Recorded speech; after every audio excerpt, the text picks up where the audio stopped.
नमस्कार. मिशन लसीकरण या चर्चासत्रामध्ये आपल्या सगळ्यांचं स्वागत आहे. आपल्या सर्वांना माहिती आहे की संपूर्ण देशामध्ये गेल्या 1 वर्षापासून कोरोनाने कहर केलेला आहे आणि आता सध्या महाराष्ट्रामध्ये सुद्धा कोरोनाचा प्रादुर्भाव हा वाढत आहे. महाराष्ट्र राज्याचे सन्माननीय आरोग्यमंत्री श्री राजेश टोपे साहेब हे आज मिशन लसीकरण या चर्चासत्रामध्ये आपल्या सर्वांच्या बरोबर या सर्व बाबींच्यावरती चर्चा करण्यासाठी या ठिकाणी उपस्थित आहेत, हजर आहेत. आदरणीय राजेश टोपे साहेब, नमस्कार. नमस्कार साहेब, महत्त्वाची गोष्ट ही आहे की आपण एक आरोग्यमंत्री म्हणून गेल्या पूर्ण वर्षभरामध्ये ज्या पद्धतीने महाराष्ट्रामध्ये आपण फिरलात, ज्या लॉकडाऊनमध्ये फिरलात, आपण अतिशय बारकाईने सर्व गोष्टी पाहिल्या. तुम्ही हॉस्पिटल्सला व्हिजिट केल्या, कोविड केअर सेंटर्सला व्हिजिट केल्या. ह्या सर्व गोष्टीमुळे एक महाराष्ट्राला अतिशय चांगल्या प्रकाराने करोनाला कंट्रोलमध्ये आणण्यासाठी किंवा करोनाच्या प्रादुर्भावापासून लोकांना वाचवण्याच्या संदर्भामध्ये आपण अतिशय चांगल्या मोलाची कामगिरी बजावलेली आहे. ह्याचे आम्ही सर्वजण साक्षीदार आहोत. आता प्रश्न असा आहे की मागच्या काही दिवसामध्ये म्हणजे ह्या जानेवारी फेब्रुवारीमध्ये कोरोनाच्या केसेस ह्या पुन्हा वाढू लागलेल्या आहेत. आधी असं वाटत होतं डिसेंबर जानेवारीला की आता महाराष्ट्रातला कोरोना संपलेला आहे, आता जवळजवळ केसेस कमी झालेले आहेत, लोकांनी आपापली सगळी रुटीनची कामं एकदम व्यवस्थित पद्धतीने सुरू केली होती. परंतु अचानक एकदम जानेवारी फेब्रुवारीनंतर कोरोनाने उचल खाल्ली. फक्त एका महिन्यामध्येच आपण मागच्या स्ट्रेनमध्ये जेव्हा पिकलो होतो त्या प्रकारच्या केसेस आता पुन्हा येऊ लागल्या आहेत. त्यामुळे सर्वसामान्य जनतेमध्ये एक पुन्हा एकदा खूप भीतीचं वातावरण निर्माण झालेलं आहे. वास्तविक पाहता 6 महिन्यापूर्वी महाराष्ट्रामध्ये आपण हे सर्व गैरसमज दूर करण्यासाठी कोरोनाचे 2 हात ह्या चर्चासत्राच्या माध्यमाने संपूर्ण महाराष्ट्रामध्ये चांगल्या प्रमाणावरचा परिणाम, चांगल्या प्रकारचा परिणाम ह्या आपल्या चर्चासत्रामुळे झालेला होता. आणि आता पुन्हा एकदा आपण हे चर्चासत्र यासाठी सुरू करतो आहोत की महाराष्ट्राच्या जनतेला जी काही खरी माहिती आहे, जी काही रिलायबल माहिती आहे आणि ज्या काही लोकांच्या अडीअडचणी, शंका, समज, गैरसमज आहेत ते सगळे दूर होऊन डायरेक्ट लोकांचे प्रश्न आहेत तेच आपल्यासमोर आणून त्याचं समाधान करावं, हा या चर्चासत्राच्या पाठीमागचा उद्देश आहे. आता ह्यात हा जो कोरोना 2 महिन्यात वाढलेला आहे खूप, आणि तो एकदम कमी झालेला होता, आता हा कशामुळे एक्झॅक्टली जास्त वाढलेला आहे या संदर्भात थोडीशी आपण जरा काही माहिती देऊ शकाल? एकतर मी भारतीय जैन संघटनेचं आणि आपल्या स्वतःचं सुद्धा मी मनापासून आभार मानेल की महाराष्ट्र राज्याच्या म्हणजे सरकारच्यासाठी सुद्धा आणि सगळ्यात महत्त्वाचं राज्याच्या जनतेसाठी आपण हा एक महत्त्वाचा उपक्रम हातात घेतलेला आहे. हे जे काय आपण लिहिलं आहे मिशन लसीकरण, मला वाटतं हा आत्ताच्या दृष्टिकोनातून आपण नीड ऑफ ॲन आवर म्हणतो तसं आजच्या वेळेची, काळाची सध्यात महत्त्वाची गरज आहे. आणि लोकांना असलेले जे त्यांच्या मनातले प्रश्न आहेत त्या संदर्भातील उत्तर मिळालेच पाहिजे. आणि आपण जे प्रश्न विचारलेला आहे त्यामध्ये 2 शब्द मला महत्त्वाचीच वाटले की आपण म्हणतायत की संख्या वाढत असल्यामुळे लोकांच्या मनात एक भीती निर्माण झालेली. तर सर्वप्रथम मी माझ्या महाराष्ट्राच्या जनता जनार्दनाला एवढंच सांगेल की भिण्याचं काही कारण नाही. आपण सगळे लढवय्ये लोक आहोत. कुठल्याही कारणाने पॅनिक होण्याचं काही कारण नाही. जरूर संख्या वाढतीये. महाराष्ट्र हे एक इंटरनॅशनल काही कॅपिटल, फायनान्शियल कॅपिटल असलेले शहरं आपल्या महाराष्ट्रामध्ये आहेत. मुंबईसारखं आहे, पुण्यासारखं आहे, नागपूरसारखं आहे. या शहरांमध्ये हजारो पॅसेंजर्स रोज बाहेरच्या देशातून येतात आणि मग ते आपापल्या सिटीजमध्ये सुद्धा जातात, या मेट्रो सिटीजमध्ये. त्याचा एक मोठा परिणाम निश्चित प्रकारे आहे जो अन्य राज्यांच्या तुलनेमध्ये महाराष्ट्रामध्ये जास्त आहे.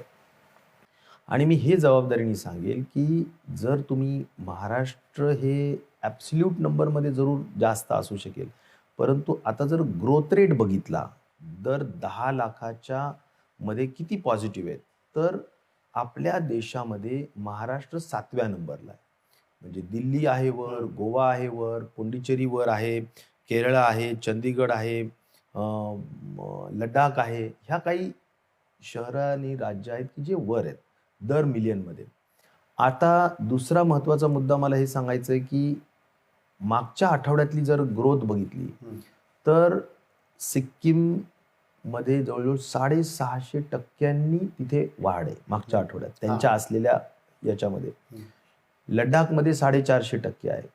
आणि अन्य जर राज्य तुम्ही बघितले, साधारण तुम्ही जवळच्या आपल्या कर्नाटक आणि तामिळनाडू बघितलं, तर तिथेही 120% वाढ साधारण त्या ठिकाणी आहे. हिमाचलमध्ये 183% वाढ आहे आणि महाराष्ट्रामध्ये 80% वाढ आहे. तर मला असं म्हणायचं की वाढमध्ये आपण मागच्या आठवड्यातली ग्रोथ जर आपण बघितली, तर त्याच्यामध्येही आपल्यावर बरेच राज्य आहेत. सगळ्यात महत्त्वाचं मागच्या काही म्हणजे जसं आपण जुलै, ऑगस्ट किंवा ऑक्टोबरपासून हां. आपण हळू-हळू ओपन अप केलं. हं. इकॉनॉमी ओपन अप केली. जशी आपण सगळे आपला जो काही उद्योग आहे, व्यवसाय आहे, तो हॉटेल्स आपण आहेत, theatres आहेत, हॉटेलचे सगळं सगळं सुरू. ओपन अप केलं आणि एक एक नॉर्मल्सी आणण्याचा प्रयत्न केला. हं. हे नक्कीच आहे की त्या काळामध्ये लोकांनी जे खऱ्या अर्थाने अत्यंत कडक शिस्त पाळायला पाहिजे होती, ती पाळत नाही. आपण वारंवार सांगतो. आपण आपण IEC ज्याला इन्फॉर्मेशन, एज्युकेशन, कम्युनिकेशन हे मोठ्या पद्धतीनं करतो. फाईन्स मोठ्या पद्धतीनं लावतो. आज जवळ-जवळ 20-20 लाख लोकांना मुंबईत फाईन झाला. इथे जवळ-जवळ 10 कोटी रुपयाच्या वर पुण्यामध्ये आपण म्हणजे फाईन म्हणून वसूल झालेले. तर एक नक्की आहे की मधल्या काळामध्ये ह्या गोष्टी पण एक त्याला जसं मी इंटरनॅशनल सिटीज आपल्या काही राज्यामध्ये मोठ्या पद्धतीने आहेत, जिथे आज आता संख्या खूप मोठी वाढलेली दिसते. तर त्याच्या व्यतिरिक्त ओपन अप झालेली इकॉनॉमी, अर्थकारण जी. ह्या सगळ्या गोष्टी सुद्धा त्याला सप्लिमेंट केल्या किंवा कारणीभूत ठरल्या. तिसरी गोष्ट मला आणखीन एक सांगायची की महाराष्ट्र राज्याचा आरोग्यमंत्री म्हणून मी एक जबाबदारीने सांगेल, माननीय मुख्यमंत्री सुद्धा या बाबतीत खूप कटाक्षाने आम्हालाही सांगत असतात आणि सगळ्या प्रशासनालाही सांगत असतात की अत्यंत पारदर्शकता ही आपल्या कोरोनाच्या संबंधित आपल्या प्रशासनाची असली पाहिजे. मग ज्यामध्ये आता सेंट्रल टीमनी सांगितलं आपल्याला ट्रॅकिंग, ट्रेसिंग, टेस्टिंग करा. तर ट्रॅकिंग, ट्रेसिंगमध्ये महाराष्ट्र खूप ॲग्रेसिव्हली काम करतो. जी. त्यामुळे टेस्टिंग अधिक होते. टेस्टिंग अधिक होते. आता टेस्टिंगमध्ये सुद्धा माननीय प्रधानमंत्री महोदयांनी फार स्पष्ट सांगितलं की UPमध्ये असेल किंवा केरळामध्ये असेल किंवा अन्य राज्यामध्ये असेल, 100 टेस्टिंग जर झाल्या, तर त्यामध्ये 90% टेस्टिंग ह्या रॅटच्या आहेत, म्हणजे रॅपिड अँटिजन टेस्टच्या आहेत, की ज्याच्याबद्दलची ऑथेंटिसिटी तेवढी नाही आहे. परंतु आपल्या राज्यामध्ये मात्र 75% पर्यंतचे टेस्टिंग्स आपले हे RT-PCR आहेत आणि त्यामुळे आपण ते महत्त्वाचं का हे आहे की आपण पारदर्शकपणे त्यांनी जे सांगितले ते करतोय. आता जिथे ज्या राज्यांमध्ये टेस्टिंगच होत नाहीत, त्यामुळे रिपोर्टिंग पण होत नाही, ट्रॅकिंग ट्रेसिंग पण होत नाही. तर हे सगळ्या गोष्टी मला काही दुसऱ्या राज्यांबद्दल काहीच बोलायचं नाही. फक्त मला हे म्हणायचं आहे की आम्ही पारदर्शकपणे ह्या सगळ्या गोष्टी सांगतो आहोत. राज्यामध्ये 1,500-2 हजारच्या वर केसेस नव्हत्या. आता त्या वाढल्या आणि त्यामुळे कमी झाल्या त्यावेळेसही आम्ही ते सांगितलं आणि आताही जे आहे ते आम्ही निश्चित प्रकारे सर, ज्या आपण कमी झालत्या राज्यामध्ये 1,500-2 हजारापर्यंत आल्या आणि परत ह्या ज्या काय वाढतात, हा स्ट्रेन चेंज झाल्यामुळे वाढलेले आहेत की काय याच्याबद्दल? 3 स्ट्रेन आहेत. हं. एक ब्राझीलची स्ट्रेन आहे, UKची स्ट्रेन आहे, साऊथ आफ्रिकेची स्ट्रेन आहे. हं. परंतु त्याच्या संबंधित आपल्या इथला विषय नाही आहे. मला असं म्हणायचं की सध्याचा स्ट्रेन किंवा सध्याची जी काही सर्ज आपण पाहतोय, पहिल्यात आणि दुसऱ्यात फरक जर बघितला तर सगळ्यात मोठा तुम्हाला फरक हा दिसेल की आपल्याला लक्षणं नसलेली टक्केवारी ही खूप मोठी आहे. नाही, ते मान्य, परंतु म्हणजे हा जो आहे, म्हणून हा तो स्ट्रेन स्ट्रेन वेगळा आहे. तोच माझं तेच म्हणणं आहे की मला तेच सांगायचं आहे की सध्या आपल्याला मोठ्या पद्धतीनं एसिम्प्टोमॅटिक केसेस दिसत आहेत, लक्षणं नसलेले केसेस आहेत. त्यांना अगदी सर्दी खोकल्यासारखं किंवा आपल्या त्याला फ्लूसारखं नॉमिनल लक्षणं असतात किंवा लक्षणंही नसतात. माइल्ड आणि अत्यंत मॉडरेट टाईपचे पेशंट्स जास्त आहेत आणि 10% आत म्हणजे ज्याच्यात आपण ऑक्सिजन लागणारे, क्रिटिकल होणारे हे पर्सेंटेज अगदीच कमी आहे. 2-3% पर्यंत, 4% आहे. पण मला मुख्यतः हे सांगायचं आहे की हा जो काही हा मोठा बदल म्हणजे त्यामुळे CFRवर मोठा परिणाम होतो. केस फॅटॅलिटी रेट जी आहे ती सध्या 0.4% आहे, जी महाराष्ट्राची एकेकाळी 2.5%च्या वर होती. ती आता 0.4 म्हणजे अर्ध्या टक्क्याच्या दरम्यान आलेली, म्हणजे 1%च्या कमी आहे एवढं मी सांगेल. तर त्यामुळे हा परिणाम आहे. त्यामुळे अशी घाबरून जाण्याची परिस्थिती नाही. परंतु म्हणजे आज जर आपण बघितलं तर बेड्स उपलब्ध निश्चित प्रकारे सगळीकडे ज्याला आपण म्हणू क्रिटिकल पेशंट्स जे आहेत त्यांना सगळ्यांना उपलब्ध आहेत आणि बाकीचे जे काही म्हणजे होम आयसोलेशनचे पेशंट्स मोठ्या पद्धतीने आहेत. कारण एसिम्प्टमॅटिक किंवा लक्षणं नसलेले ॲक्टिव्ह पेशंट्स खूप जास्त आहेत. म्हणून होम क्वारंटाईन किंवा होम आयसोलेशनचे पेशंट जास्त आहेत आणि हॉस्पिटलाइज झालेले कमी आहेत आणि हॉस्पिटल जरी असले तरी ऑक्सिजन लागतंय किंवा ICUमध्ये ॲडमिट व्हावंच लागतंय, असे पेशंट्स कमी आहेत. साहेब, आधीचा जो काही स्ट्रेन होता त्याच्यामध्ये जेव्हा आपण सर्वजण पाहत होतो की एका घरामध्ये जर 15-20 लोक असतील तर 2-3 लोकांना करोना बाधित होत होता, बाकीचे लोक तसे जास्त बाधित होत नव्हते आणि ते पटकन आपण आयसोलेट करत होतो आणि त्याच्यामुळे तो करोना वाढत नव्हता. परंतु ह्या नवीन स्ट्रेनचं बिहेवियर असं काही दिसतंय जनरली की एका घरामध्ये जर 15 लोक असतील तर 10 लोक पटकन बाधित होत आहेत. हा एक मोठा फरक आत्ता दिसतोय. तर हा जो फरक दिसतोय म्हणजे त्या करोनाच्या बिहेवियर म्हणजे त्या स्ट्रेनच्या बिहेवियरमध्ये चेंज झाल्यामुळे हा फरक पडतोय की दुसरं अजून काही कारण आहे? नाही, नक्कीच तुम्ही म्हणतायत ते तुमचं निरीक्षण अत्यंत बरोबर आहे आणि आपण जर बघितलं तर याला आपण असं म्हणूया की इन्फेक्टिव्हिटी रेट म्हणजे म्हणजे संसर्गाचा जी गती आहे Correct. ती नक्कीच वाढलेली आहे आणि संसर्गाची गती वाढली आहे, परंतु त्याच्यामधली जी व्हिरुलन्स म्हणू व्हायरसचा व्हिरुलन्स म्हणजे त्याच्यामधला जो खऱ्या अर्थाने आजाराचा जो गंभीर परिणाम असतो तो कमी दिसतो, म्हणून आपल्याला मृत्यूदर कमी दिसतो. परंतु इन्फेक्शन वाढतंय, इन्फेक्टिव्हिटी रेट वाढतोय, संसर्ग मोठ्या पद्धतीनं होतोय आणि हा फरक या सेकंड सर्ज मधल्या व्हायरसच्या केसेसमध्ये नक्कीच जाणवतो.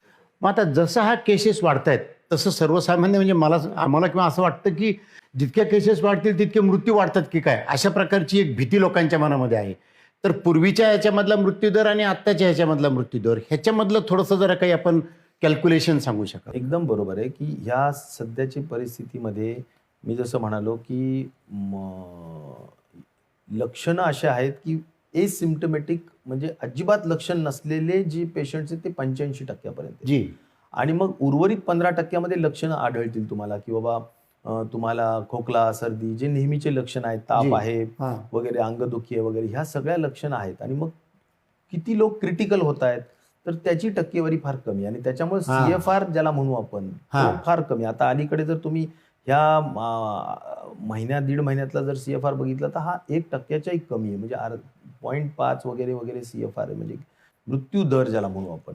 आणि तो पूर्वी 2.5%च्या वर असायचा. अच्छा, हा मोठा म्हणजे इतका मोठा फरक पडला. हा मोठा फरक म्हणजे हा जवळजवळ फ्लू सारखाच झाला. बिलकुल. परंतु पूर्वीचं ज्याच्यामध्ये पूर्वी जसं आपण सांगितलं की पूर्वी समजा जसे एसिम्प्टमॅटिक लोक होते आणि आत्ताच्या ह्याच्यामध्ये घरामध्ये जर 2 लोकांना झालं आणि बाकीचं चेक केलं तर कुठल्याही प्रकारचे सिम्प्टम नाहीत परंतु ते पॉझिटिव्ह येत आहेत. तर त्याच्यामुळे ही संख्या खूप जास्त दिसते असा त्याच्यातला एक अर्थ आहे. बिलकुल बिलकुल. म्हणून घाबरून जाण्याची परिस्थिती नाही, परंतु सजग राहायला पाहिजे, जागरूक राहायला पाहिजे. आणि आपण कुठल्याही परिस्थितीत जर आपल्याला थोडंही लक्षण दिसलं किंवा आपण एखाद्या पॉझिटिव्ह ॲक्टिव्ह म्हणजे आपण पॉझिटिव्ह पेशंटच्या संपर्कात असलो, सानिध्यात असलो, फॅमिलीचे मेंबर असलो, हाय रिस्कमध्ये असलो तर त्वरेने आपलं टेस्टिंग करून घेणं गरजेचं आहे. टेस्टिंग केल्यानंतर जर पॉझिटिव्ह असेल तर आपण समाजहितासाठी, लोकहितासाठी आपण आपलं आयसोलेट होणं किंवा क्वारंटाईन होणं, अलगीकरण किंवा विलगीकरणमध्ये राहणं हे फार गरजेचं आहे. आणि ज्यांना काही लक्षणं आढळलेच तर पटकन आपली टेस्टिंग करून घ्यावी आणि लवकर निदान होणं या कोरोनाच्या आजारासाठी फार गरजेचं आहे, जेणेकरून लवकर ट्रीटमेंट होते, लवकर निदान, लवकर ट्रीटमेंट, आणि त्यामुळे आपण लवकर बरे होऊ शकतो. अन्यथा जर उशीर झाला, डिले झाला तुमच्या लक्षण टेस्टिंगमध्ये आणि उपचारामध्ये तर मग मात्र केस हाताच्या बाहेर जाऊ शकते. पण साहेब, आता जसं आपण स्प्रेड होतो असं म्हणतो आणि ते दिसते सगळीकडे, पण मग आता जसं आता आमचे काही एक्सपिरियन्सेस असे, आता धारावीला आम्ही मागच्या वेळेस काम करतो, आत्ताही काम करतोय. धारावी अशी 0पर्यंत आली होती, परंतु ज्या पद्धतीने बाकीच्या ठिकाणचा कोरोना वाढतोय तसा धारावीचा काही खूप पीक झालेला दिसत नाही. 15-20 केसेस रोज दिसत आहेत. मग प्रत्येक ठिकाणी ज्या ठिकाणी स्लम्स एरिया आहेत त्या ठिकाणी कोरोनाचा प्रादुर्भाव जसा बाकीच्या ठिकाणी वाढतोय तसा वाढताना दिसत नाही आणि मग सोसायट्यामध्ये, बिल्डिंग्समध्ये, इमारतीमध्ये खूप वाढताना दिसतो. तर हे काही थोडंसं आम्हाला लक्षात येत नाही. याच्यात मला असं वाटतं की एक तर 2 गोष्टींना हे होतं. एक, आता सिरो सर्व्हिलन्स मुंबई महानगरपालिका करून घेत आहेत. त्याचा रिपोर्ट एक 2-4 दिवसाच्या आत बाहेर येईल. माझं मुंबई महानगरपालिकेच्या कमिशनर बरोबर चर्चा झाली, तर सिरो सर्व्हिलन्स करतायत. तर त्या सिरो सर्व्हिलन्समध्ये सगळे सॅम्पल्स घेतले जातात. म्हणजे तुमच्या धारावीचे सॅम्पल घेतले जाणार, अपार्टमेंटचे घेतले जाणार, बंगलोजचे घेतले जाणार, मुंबईच्या पूर्ण एरियाचे घेतले जाणार. आणि म्हणून या सॅम्पलिंगमध्ये आपल्याला लक्षात येईल की अँटीबॉडीज ज्याला म्हणू आपण, की जे आपल्याला आजाराला प्रतिबंधक ही शक्ती आहे, जी तर ती कुठे कुठे निर्माण झालेली. तर मला असं खात्रीदायक वाटतं की ह्या सगळ्या स्लम्स एरियामध्ये सिरो सर्व्हेलन्समध्ये अँटीबॉडीज असलेल्यांची संख्या खूप मोठी राहणार आहे. जी मग अँटीबॉडीज कशा येतात किंवा काय येतात, तर त्याच्या बाबतीत मला एवढंच सांगायचं की एकतर आजार होऊन गेलेला असतो जी आणि त्याच्यामुळे सुद्धा अँटीबॉडीज डेव्हलप झालेले असतात. त्यामुळे त्यांना मग अँटीबॉडीज असल्यामुळे त्यांना ते पॉझिटिव्ह येऊ शकत नाहीत, हाही प्रकार असतो. आणि मग अपार्टमेंट्समध्ये आता नव्याने शिरकाव त्या ठिकाणी होतानीचं चित्र पाहायला मिळतंय कोविडमध्ये. आणि म्हणून मला असं वाटतं की तुमचं हे जे ऑब्झर्वेशन आहे की आता अपार्टमेंट्समध्ये जास्त वाढत आहेत, स्लम्समध्ये स्पॉरॅडिक 10-12 दिसत आहेत, ही वस्तुस्थिती आहे. साहेब, दुसरा एक मुद्दा असा आहे की मागच्या वेळेला असा अनुभव होता की मॅक्झिमम लोकांना ॲडमिट होण्याच्या संदर्भातली आवश्यकता जास्त लागत होती. आत्ताच्या स्ट्रेनमध्ये तीव्रता त्याची इतकी नसल्यामुळे होम आयसोलेशनमध्ये असणाऱ्या लोकांची संख्या जास्त आहे. परंतु बऱ्याच वेळेला साहेब, होम आयसोलेशनमध्ये मला काहीच त्रास होत नाही म्हटल्यानंतर तो माणूस निष्काळजी राहतो. हा एक भाग. दुसरा भाग, कधीकधी हे लोक बाहेर पण पडताना दिसतात आणि कधीकधी तर हे लोक CCC मधून बाहेर जातात, असंही होऊ शकतं. तर थोडंसं आपण होम आयसोलेशनच्या संदर्भामध्ये एक्झॅक्टली कशा पद्धतीने लोकांनी खबरदारी घेतली पाहिजे या संदर्भात. कारण आता एका घरामध्ये जर 10 लोक असतील आणि त्याच्यातले जर 6-7 पॉझिटिव्ह असतील आणि 2-3च निगेटिव्ह असतील समजा, तर एकंदरीत त्यांनी काळजी घेताना घरामध्ये त्याचे व्यवस्थापन किंवा घरामध्ये त्याची काळजी कशी घ्यावी आणि बाहेरच्या संदर्भातून प्रिकॉशन्स त्यांनी कशा घ्याव्यात. जिथे छोटं घर आहे आणि जास्त संख्या आहे लोकांची, त्या ठिकाणी एक नक्कीच पाळलं पाहिजे की तिथे ते आयसोलेट होऊ शकत नाहीत, ते अलगीकरण किंवा विलगीकरण त्यांचं होऊ शकत नाही. त्यांनी घरी थांबू नये. त्यांना आयसोलेशन, त्याला खऱ्या अर्थाने सायंटिफिकली आयसोलेशन होणार नाही. बरोबर आहे.